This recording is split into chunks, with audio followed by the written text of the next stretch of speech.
Joining us, Senator David Vitter, Chairman of the Senate Small Business Committee, a member of the Judiciary and Armed Services Committees. Great to have you with us, Senator. Great to be with you, Lou. Thanks for the invite. Let's start with the Keystone issue. Sure. Are you confident that it's going to move forward and be veto-proof? I'm confident that it's going to move forward and pass. Veto-proof is a higher hurdle, so we're not certainly we're going to be there. I think we'll get about 63 votes on the Senate floor as of now. To be veto-proof, it would need 67. We're still working on ideas, including possible amendments to get us up to that higher number. And I want to turn quickly, if I may, to the developments, in Paris. 44 world leaders there, not the president, not any senior member of this administration, in foreign policy. What do you make of the White House excuse that no one told the president? Surely the president of the United States would be aware, as he gets most of his news apparently from newspapers and television.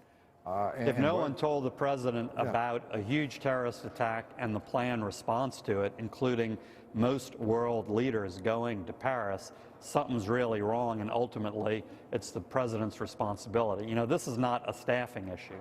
This is fundamentally about presidential vision and leadership, or lack thereof.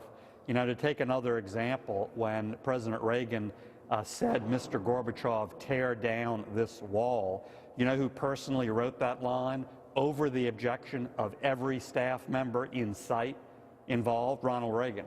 He demanded that they be in the that be in the speech. That was his idea. Those were his words, and it was literally over the objection of every staffer in sight.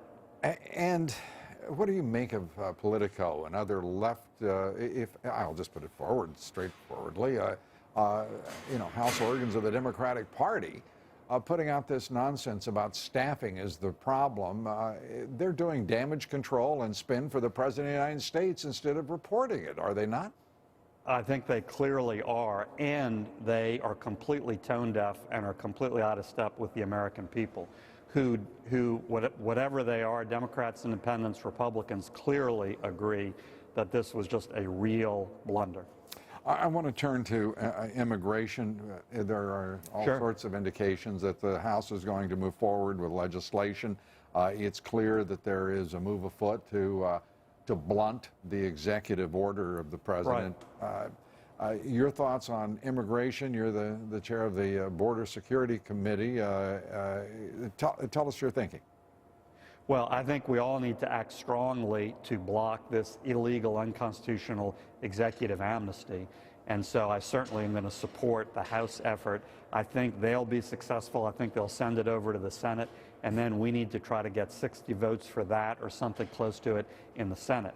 And I've been meeting for weeks, in fact, going back to before the president formally issued the executive amnesty, with other conservatives talking and strategizing about this. This is a huge issue, and it's a huge constitutional issue, not just a policy issue.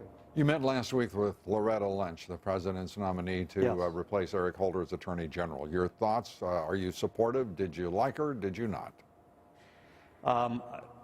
She was perfectly likable as a person, but I'm voting no on her confirmation over this issue, because she is completely supportive, a complete apologist for the president's unconstitutional executive order.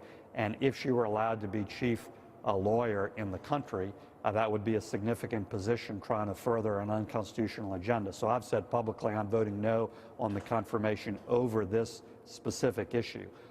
In our discussion on the issue, I thought she was particularly unresponsive, and the discussion was really particularly disappointing in my office. Senator Vitter, good to have you with us. Senator